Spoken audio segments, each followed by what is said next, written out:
Ako before hindi ako aware dyan. Tapos meron tayong napanood minsan, yung kay Angelica Panganiban na movie.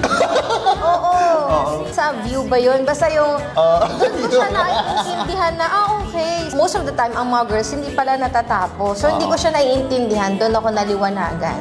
So, nagkaroon tayo parehas ng awareness noon. Then, we did something about it. Sabi ko, okay, stars. Okay, 30 seconds. Pero, in fairness naman, nung aware tayo, medyo Naging 45 seconds. Mas maganda, matapos kayo pareha.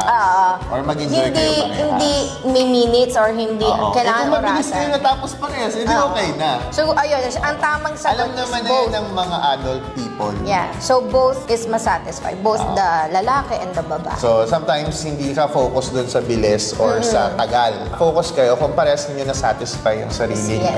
And also, kung yan, which is kung ano naman yung purpose nun, yung matapos kayo parehas. Yeah, okay. Yeah, I agree.